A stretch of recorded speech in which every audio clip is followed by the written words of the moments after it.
What is up, everybody? CP and SJ with you once again for another week of Every Day We're Covering, where we talk the world of sports, most specifically this time of year, college football, wagering, and having some fun with you. SJ, kind of a little bit of a mixed bag for us here this weekend as far as the picks were concerned. We had some good ones, had some bad ones.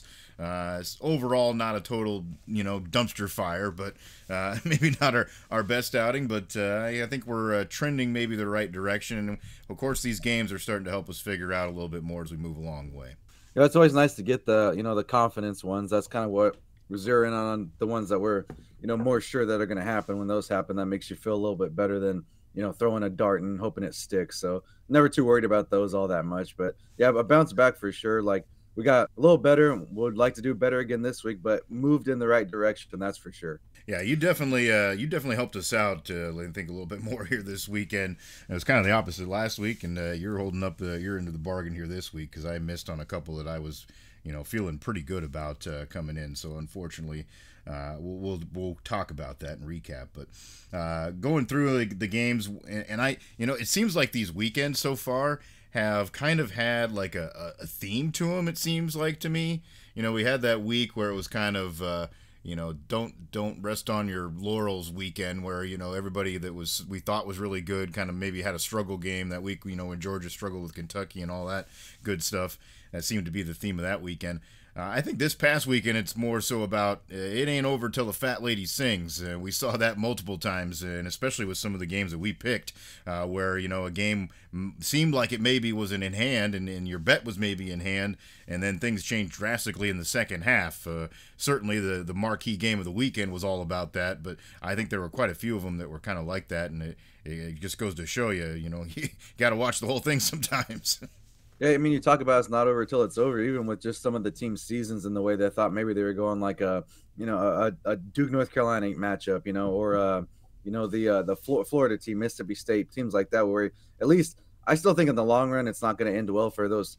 I mean, those North Carolina would be the team in the first game, but those teams I mentioned, but they weren't ready to quite just give up yet and be out of the mix there. So fought back and had a good weekend for all those teams. Yeah, we'll recap that here in a moment. But first off, as we get rolling, we like to talk about what we're pouring back here as well. And I did have a few last night sitting there on the deck watching some games. And unfortunately, I let myself down again because I couldn't make it the late window. I really wanted to stay up to watch that Utah game, and I didn't do it, and it would have just made me mad anyway, so I guess I'm okay with that. But at the end of the day, yeah, didn't quite make it the long haul, and a couple of these was part of that problem. I had gotten back on the Shiner's sea salt and lime bandwagon. I had a few of these here recently, and they were tasting pretty good the other day. I'm like, yeah, I've got to pick up a few more of those. So that's what I'm drinking here tonight. SJ, what do you got pouring? Well, unfortunately on my end, I don't know if it's a kid brought home a cold, some seasonal allergies, or what COVID-20. I don't know what it is, but but definitely not feeling too great. So I'm gonna go ahead and go to my old reliable. I have a little hot toddy going over some of that American honey whiskey. But I'll just do one. Gotta be easy here. Sleep it off. I'm not much of a medicine guy, so I'll just have one of these and sleep it off. But yeah, just power through after a decent weekend. Kind of had to get these picks recapped and couldn't wait too much longer. Yeah, there you go. All right, so as we look at the picks that we had here this week, we'll start off, in one of these games is exactly what I was talking about. Michigan, Minnesota. I had Michigan. I thought just the way that game played out the week before for Minnesota, with Iowa being able to just kind of manhandle the line of scrimmage and run all over them, that's what would happen again when they went to the big house. Well, it did for a while, and then it did not end that way. It was a 21-3 game at halftime, so I felt pretty darn good about that pick and just figured, Michigan is going to keep controlling the clock. Well, they just kind of let Minnesota keep hanging around and keep scoring, and then they let them have another late score as well to get it even closer than it would have been. I still probably would have been on the wrong end of it, but they got a late one to seal the deal and kick it, kick me down in the under parts. But 27-24 was the final. A little bit surprising the way that Michigan kind of let off the gas there, I guess, at the end of that one, but not shocking, I guess, too, because their season's kind of been that way up and down. Yeah, I guess just another example of a team not ready to be written off yet, and maybe Michigan kind of maximize there in that USC game last week, and this is more what they are than the week previous. So I will have to keep an eye on that. But yeah, it's one of those you're kind of busy window when it was going on. So doing a lot of score watching, and you're like, oh, they're up 20 points. Okay, don't even pay attention. Next thing it's a 10-point game, then a 7-point game or whatever it was is within a score. And of course, I saw that late play. I guess a little controversial, but maybe it's just early in the season and paying attention to it. But it does seem like there's been a lot of officiating. I guess if we want to call them woes or whatever. It just seems like a lot of these games are kind of under the microscope. Like maybe that's just replay. I don't know. It just seems, especially I just pay more attention to it because most of the games that I watch, the Big Ten, the officiating has not been good. I know someone put out a stat, I guess, just kind of tracking number of penalties per Big Ten game, and I mean there was 5 or 6 with over 150 yards and penalty yards, and I get sometimes games are sloppy, but that seems a little excessive even for for an early season or early conference game. Yeah, and it gets that's not fun for anybody. It's not, and it's definitely not fun for the spectators. You watch a game like that where it just seems like it gets constantly interrupted, and it's just the game pace gets ruined, and yeah, it's not fun. So that is how many calls are going to be challenged. So then you're like, those are never decided quickly, even when it's obvious. Yeah. So that was one that I didn't really enjoy starting my day, but one we did hit early on, kind of that mid window, was BYU. They tried to let it get away from a little bit. They were up big too. It ended up being a 34-28 final. They win it, and of course they were getting a few points, so we felt pretty comfortable there. But yeah, they made it scarier than it needed to be, but that was a nice hit for both of us. Yeah, another one. I just like kind of like I did have that one on being that we had interest in it, but it's still like kind of like you're like, what is going on here? It's like, I mean, it's the beauty and also the freaking what you don't care for about college football when it's happening, against what you would like to see happen. It's amazing. It's like snowballs so quickly, and a team that couldn't even get a snap off and run a play is going down the field 40 yards at a clip, in the last 30 minutes. They could barely even, run a 4-play drive and get 10 yards. Yeah, it's just wild sometimes how it kicks on in certain moments, and yeah, things get wacky. That was another one of them. But we did get a nice W there on both sides. Another team that let us down, and I guess I need to jump off the bandwagon because I've been hoping that they're going to turn it around, and it apparently is just not going to happen. Oklahoma State took one on the chin against Kansas State. 42-20 ended up being the final, and it really wasn't ever in doubt. K-State jumped on them early, had a big lead, and it was Okie State just trying to save some grace a little bit towards the end of the game. They were getting 5 points, which I felt pretty good about, even though it is a tough road trip, and they have historically not played well there in Manhattan, like a lot of teams haven't. But yeah, I don't know. I don't know what the deal is there. I think it's a combination of all kinds of things. I think their line is not near as good as what they had last year, and that's part of the problem. Play calling, I don't think, has been terrific for them either, but they just haven't been able to get space for Ollie Gordon. And then Alan Bowman, you figure he's got that much experience, he'd start playing a little bit better, because I think they have some really good receivers too, but it just has not been worked out for them on the same page. And yeah, their season's kind of become a dud at this point. Yeah, it doesn't make things any better, but it seems like every team has like one of these games where it's basically just from everything you can tell is they didn't bother showing up. Because I mean, like you said, I think it was 14-13 at one point, but then once K-State got the touchdown to go up 21-13, it was just like off to the races and wasn't even worth watching after that. I guess, like I always say, that's the only consolation is don't waste my time anymore. We know this one's over, but I mean, staying within 5 points isn't a tough much to ask. So be a team I'll put on the in the doghouse and watch them, maybe try to make some money against them here this going forward, because yeah, they've let us down a couple times here. Yeah, rough start of the season for them for sure. Another one you had on your list, we were looking for the overs in the Colorado Central Florida game, and it got there. 63.5 was the number. It got to 69, and surprisingly, I guess for me, Colorado really kind of rolled in the game. They won, controlled the tempo, had some big plays down the field, and were able to get a victory. I'm not real big fans of either of those fan bases at this point, because Central Florida has also been kind of high on themselves since they joined the Big 12, thinking that they're good at stuff too. But I'm still not sold, I guess, totally on either of these teams. But that was a nice win for Colorado. They did play well and deserved to get a nice win there.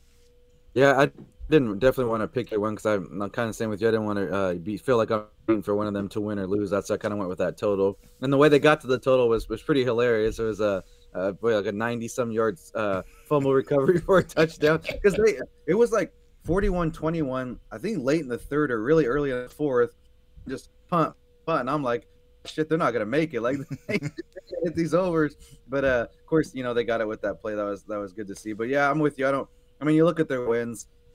Colorado doesn't exactly hasn't beaten exceptional teams. The time they played a ranked team, they pretty much got ran out of the stadium. So, but I was looking at their schedule, and it's not really all that tough going forward here. So they may end up with a pretty good record, without knowing how good they actually are. I think maybe Utah was probably like one of the tougher games that they're going to face this season. I don't believe they play any of the I guess what you consider the odds-on favorite. They do have Kansas State, but Arizona, Cincinnati, Texas Tech is left schedule for Colorado. So they're not really don't have a lot to I guess prove themselves other than winning. I guess I don't.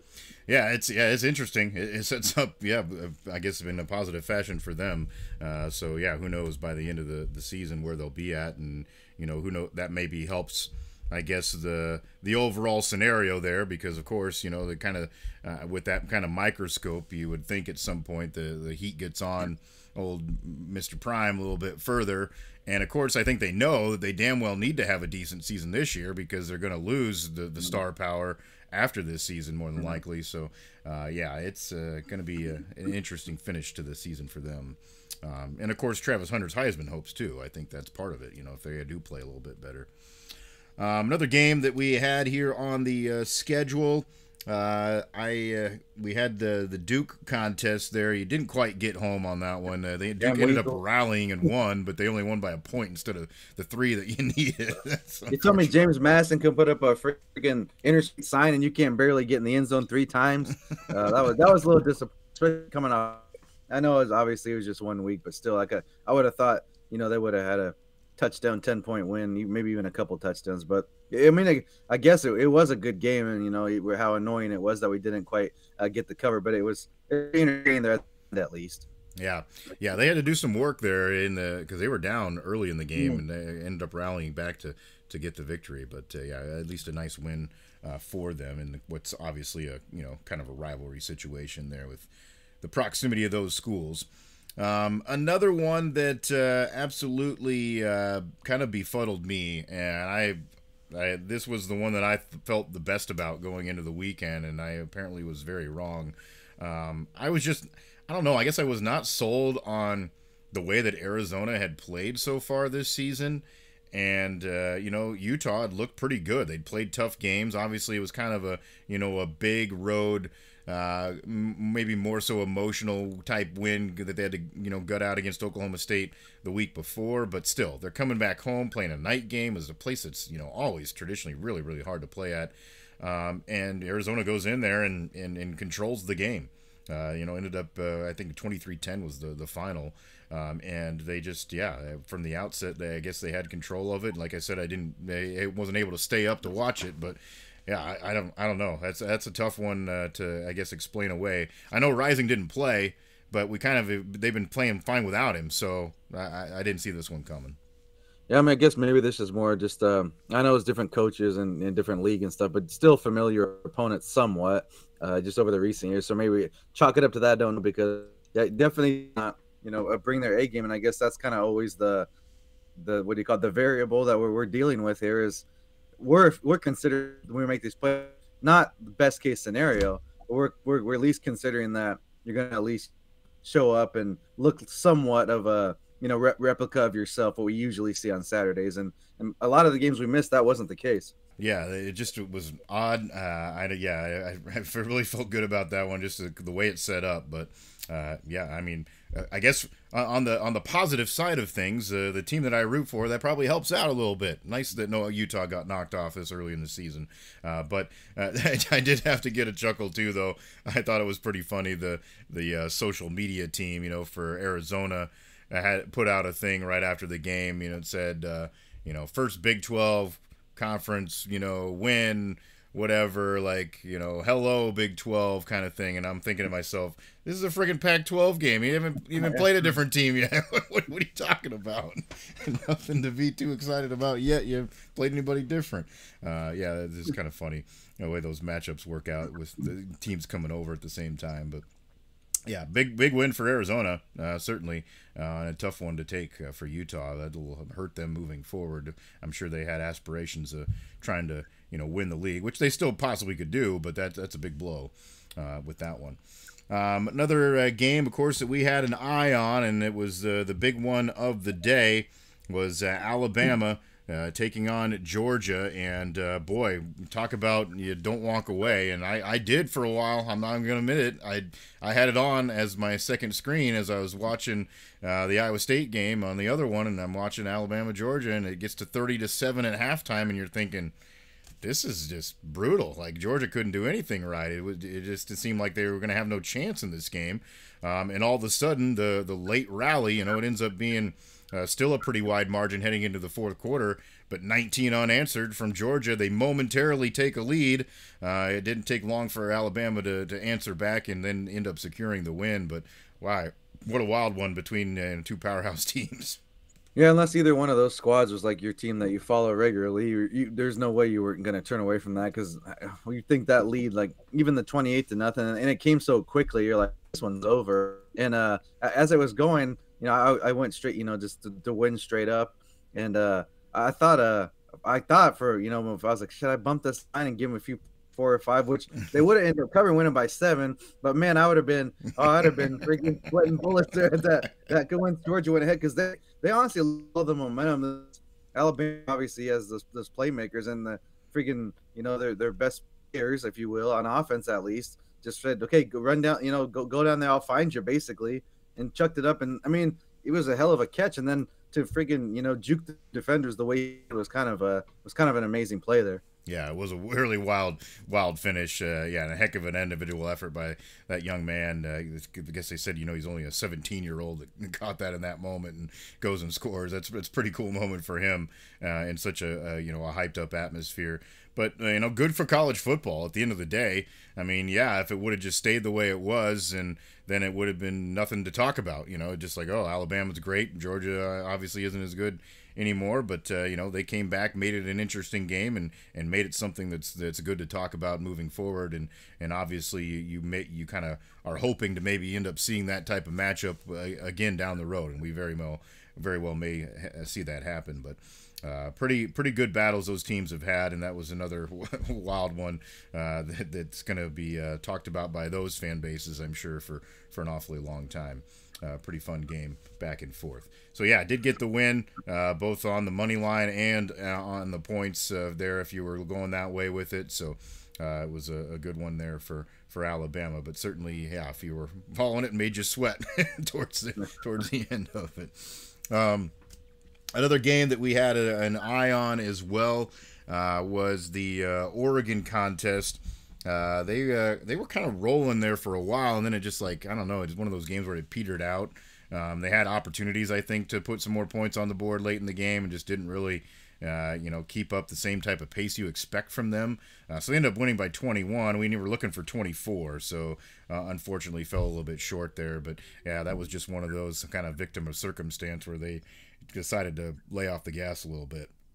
Yeah, it was almost kind of like that Texas one. They didn't come near as close to covering that big number, but kind of just like going through the motions, if you will. And I mean, it was what did it kick off 10 o'clock here Central Time? So that was almost like if they didn't get early, I was like, I'm like, I wasn't feeling too great. So I'm crashing out if they don't get ahead by 14-21 real quick, and they didn't. So I was like, I'll find out in the morning. So it wasn't a good phone check there this morning, but that's all right. We did. Those were those dart throws I was talking about earlier. I think we're kind of done with those. Is why not? Let's give it a chance and see if we can make something interesting. But I'm sure this week Oregon will score 70 and whatever. Yeah, yeah. You mentioned the other one too, Texas. And boy, I was watching the beginning of this game, and I'm thinking to myself, what in the hell is going on? Because obviously Texas has looked fantastic up until this week. Mississippi State is about as bad of a power team, train wreck as you can get at this point. They've not had a good run. Got blown out by Toledo earlier this season, and they were hanging around. I mean, it was a game for a half until Texas finally started to make some plays and put up some points. And yeah, they pulled away, ended up winning by 22, and it was all said and done. But yeah, not the way that you expected that one to go. Yeah, they almost. I mean, it didn't get too close, but at one point I was like, they're gonna mess around here and end up not losing this game to pull them out of their butt real late here, like a field goal or a late touchdown. They just kind of same thing, just kind of showed up and knew they could win at any moment. I guess they proved that they could, but it still was not impressive by any stretch of the imagination. Yeah, not real great there. I didn't mention too as well. One of my other picks there when that Oregon UCLA game. Was looking for the over in that too, and the same scenario. They let off the gas and then we didn't get there. So it only ended up being 47 at the end of the day for the final total. We were looking for 55.5. So really didn't need a whole lot more, but didn't quite get what we wanted. So that was just kind of a dud game altogether with both the total and the spread there for the Ducks. So those are the games that we had as far as picks were concerned here this past weekend. Obviously, there was lots of other games to keep an eye on and have some fun with. Certainly, one that was really fun wasn't the Saturday slate, but on Friday night had a couple of games that it turned out to be pretty darn exciting, and that Virginia Tech Miami finish was certainly something to behold and have fun and enjoying watching. But Virginia Tech, like you had mentioned when we had the show last week, is kind of one of those teams that always gives Miami just a thorn in the side, as bad as they may have looked already this season. And that's what they did. They came out and were just kind of a pain in the ass, kept scrambling, making plays, and a Hail Mary that almost is caught at the end of the game, a long review process that you can, I guess, argue about one way or the other whether you thought it was a catch or not. But a wild finish, and certainly was a fun game to keep an eye on. Yeah, I guess depending on who you ask if it was caught or not. But I think we need to do a little bit more. I might take a look at these, and these Friday night games just seem to be all across the board kind of wacky. I'm interested to see how often the favorite has covered, let alone one, because we see upsets too on night even. Just I mean, not only is it, I know everyone wants to complain because it's like you don't get your usual tailgate and Saturday and stuff, but to me it's more about just the kind of breaking that routine of not, you have practice Monday, Tuesday, Wednesday, Thursday. I mean, some people go hard some day, whatever days that how that plays out, whatever. But you have your Friday walk if you're on the road or at home, and and then Saturday you play the game. But it's kind of, I guess, just one day, kind of throws that off. It seems to throw it off in such a the football just seems like such a habitual sport where it's like one little it seems weird that when there's that much time and that many things that can happen, but it's like you throw a little, any little curveball, and it seems like maybe it doesn't always, but it can really screw a team up. Yeah, you're not wrong. It certainly has been that way so far this season, and historically we've seen some wild upset type things on Friday nights in the past, and that's always been kind of a thing. But yeah, it seems like this year all those games. I mean, even the other one that night, the Washington State Rutgers game came down to the wire and was a fun game to watch as well. Rutgers played really well and pulled off a win. So yeah, it's been interesting. We'll have to keep our eye on those, and maybe kind of peek ahead a little sooner, and maybe, who knows, maybe we'll send those picks out for you, as we go along during the week if we see something we really like there. And yeah, maybe it's one of those where more often than not you're going to have a chance to get a cover from the bottom side of it, because that's the way it's gone so far. Well, I mean, I know they don't anymore because NFL kind of took over that night with Prime and the Thursday night showcase games. But when ESPN used to show those Thursday night games for college football, it's kind of kicked off the weekend type thing. But there was some wacky things on that. I mean, Virginia Tech was a kind of a team that made their name playing on Thursdays, just kind of play anybody anytime. And of course, like one of the ones that always sticks out to everybody, I don't know why, is Virginia beating Florida State.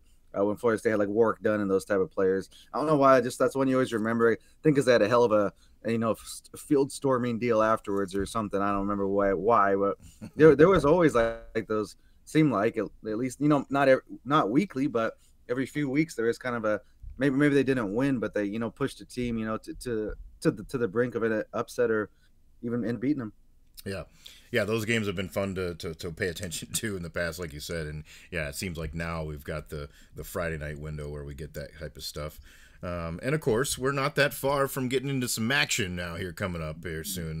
We're going to get in that routine not too far down the road. So that'll be fun to throw those games in there too. There was a couple of other games, I guess, during the weekend that maybe were worth taking a peek at, and I was just kind of intrigued by how they would play out. And one of those was another one that is like the way it started is not the way it finished. That Wisconsin USC game. Wisconsin had the early advantage in it, and USC ended up coming roaring back and ends up picking up the victory by a pretty handy margin. But yeah, that was one that was you kind of thought, man, is this going to be USC's MO? They just can't handle teams that are just going to kind of line up and run the ball at them, but they eventually did figure it out. Yeah, it looked that way, and I was kind of thinking it's going to be a long season if that was the case, because they had really struggled early. And I mean, I know they've had some success, like over the in recent decade or so, whatever. But to let a team like Wisconsin, which even when they've been good, they're not usually like an offensive juggernaut. So for them to race out to 21 points, you kind of get your attention. Like, what the heck's going on here? Like, better lock it in this game and see what's going on here. And of course, that changed real quick there mostly in the second half, but even towards right before halftime, I think they ended up taking the lead and never looked back like the USC did. But yeah, I think there's going to be a bit of a blueprint there, even though they came out with the win. Definitely gonna try that. And then I don't know what other game you were looking at, but I thought that Illinois Penn State ended up being a pretty decent matchup there too. Just kind of hard hitting, and it was low scoring, but I don't think it was like one of those ugly low scoring. I think it actually was a pretty good defensive showcase there. Yeah, I agree, and that was one that we kind of talked about too. Seeing that number, feeling like that's a pretty big margin for a Penn State, to cover 19, and ends up being closer than that. So it would have been a good play. But yeah, one of those defensive, kind of typical Big Ten, type of games that you expect, and it was pretty good back and forth between them. I agree. That was interesting to see. The other one too, of course, that a lot of people had eyes on just to see how it went, and I don't know that you take a whole lot away from the way it was played, but Notre Dame ends up surviving the test there against Louisville. Again, we probably still feel like there's not enough left on the schedule here for Notre Dame to even boost them enough, if they were to run the slate the rest of the way to still be in that playoff conversation. I think that ship maybe is already stale, just the way that the schedule lines up the rest of the way. But of course, they still got a lot of work to do, because we've seen them be awfully close in a lot of games, and this one was no different. It was a tight game. Yeah, I mean, not to make light of their performance, because they came out with the win, beat a ranked team. But every time I was seeing a highlight or update of this game, I swear I was like, what the hell is Oregon in Louisville? Like, they wore the damn green jerseys and they had like a gold helmet. So like you just get it, in the background on a different screen. And I was like, what? And then you realize it was Notre Dame out. That was like, honestly, that's kind of to me how impressive the performance was to me.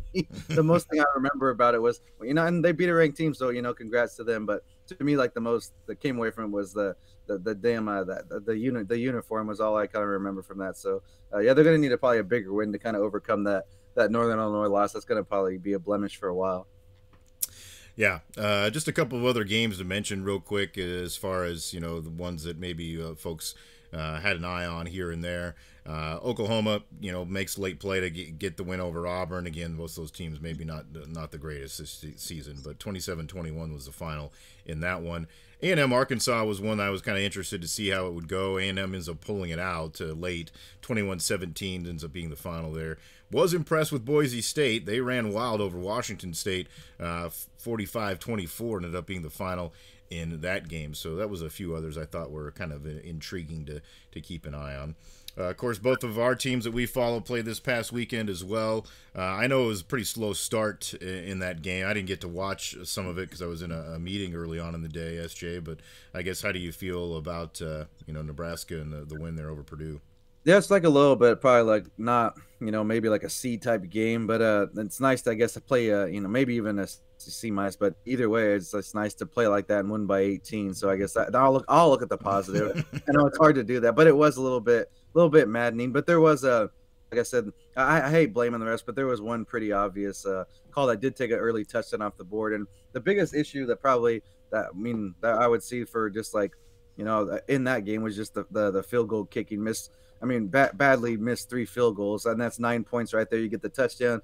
I mean, of course, everything doesn't go to plan, but you could have anywhere from 10 to 16 points on the board there. So that makes a big difference. And then you end up scoring 28 in the second half. So what do you got? 40 some points. It looks a lot of time how the score looks. So not the best performance, but definitely a decent win, and got a big game with the Rutgers coming to town this week. Yeah, that'll be an interesting one for them on the way. For my squad there with Iowa State, they were on the road at Houston, and kind of the same scenario, really. The game was slow to begin with. There just wasn't a lot of scoring both ways. Defenses were kind of ruling the day, and ended up really, I think, being the ultimate story. Iowa State's defense ended up playing terrific. I mean, they hold anytime you shut out a team, no matter who it is, I think you feel good about it, and they did that and hit on a couple of big offensive plays.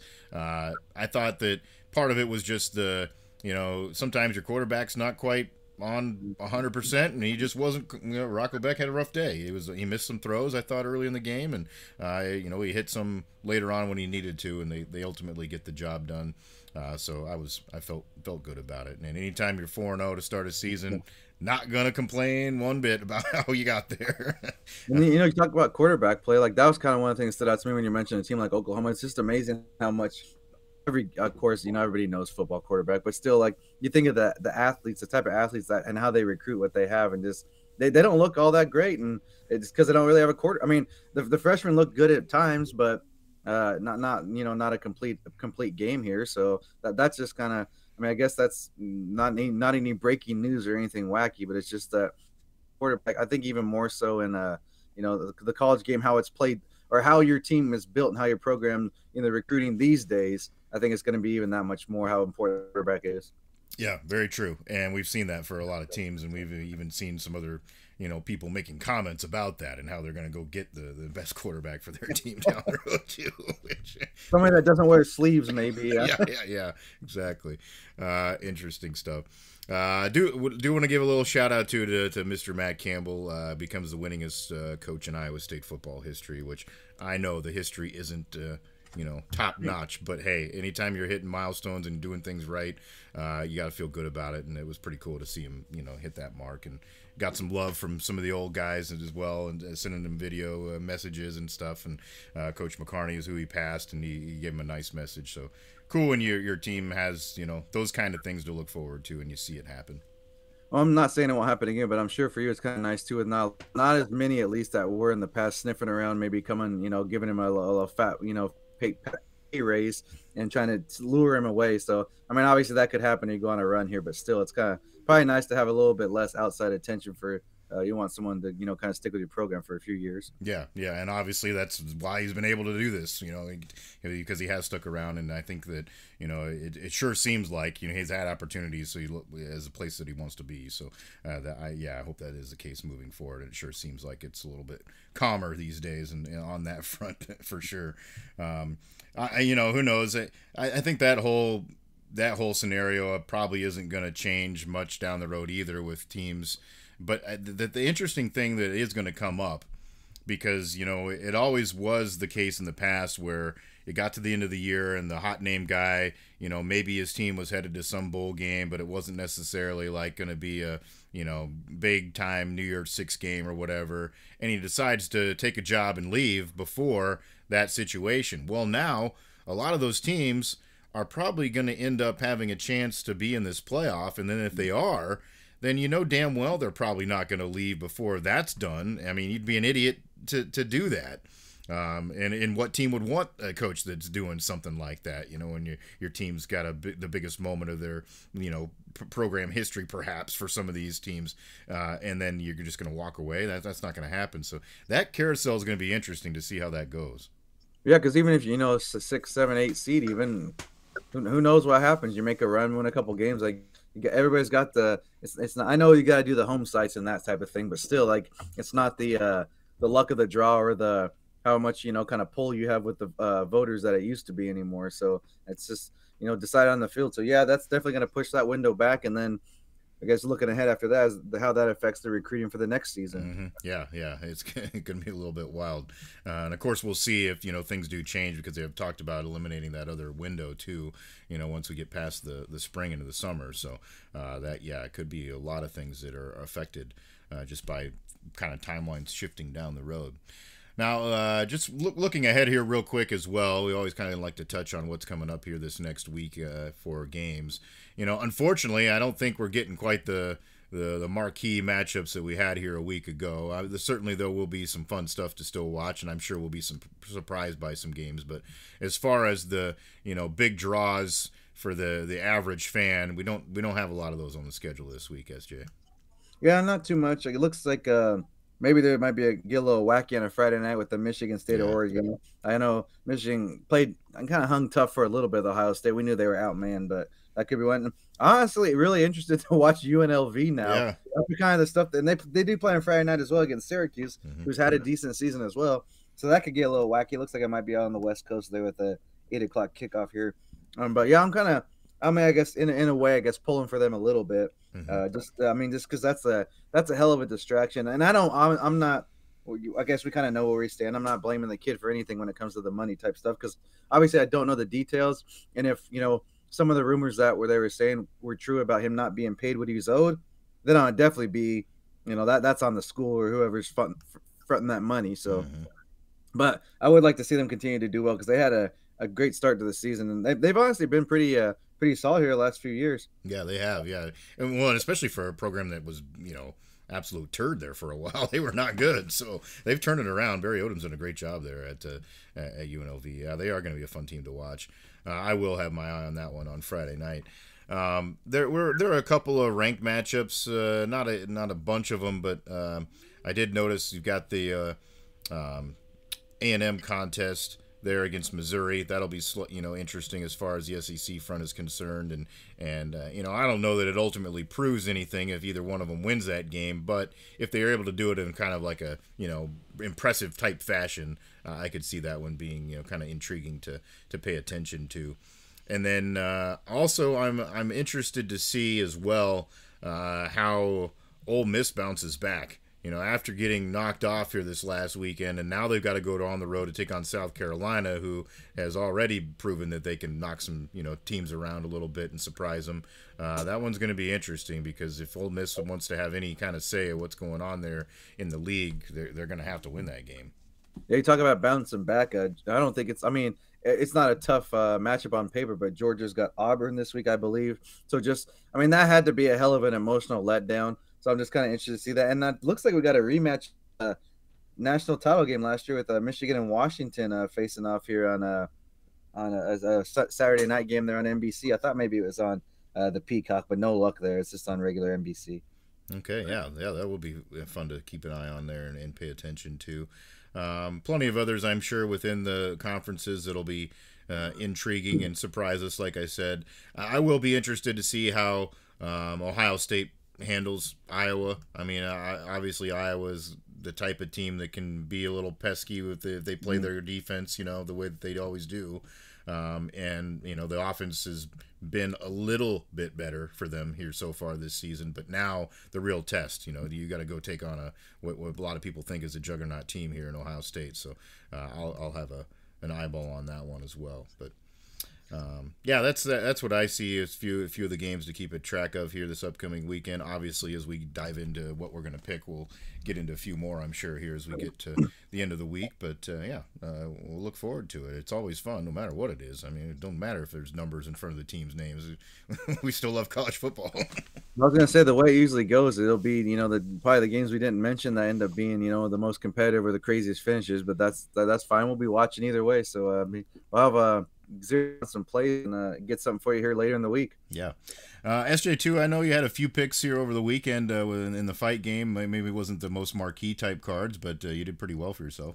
Yeah, I got about 2 for 3 in the boxing in the world, so got that one. I feel like I should have been perfect. The decision, and it was a 147 pound a women's fight there on ESPN, a Top Rank show, and this was actually kind of wacky. I don't know if you haven't seen this, look it up.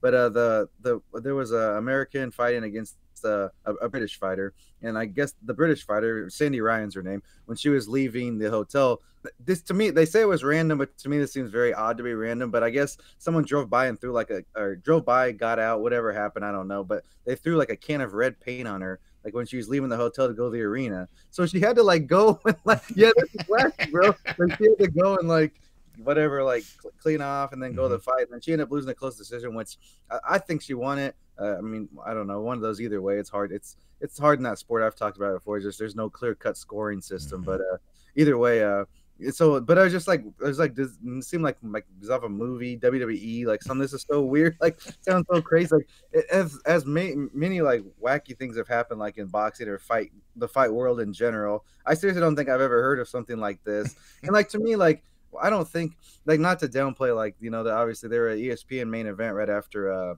the Miami and Virginia Tech game. So it came right on right after that. They do that a lot with their cards. So, you know, it's a big audience, but I don't think a random person is gonna know who either of these fighters are, like walking down the street to be like, "Oh, I hate you," and throw, and then on top of that have like a can of paint in their hand. Yeah.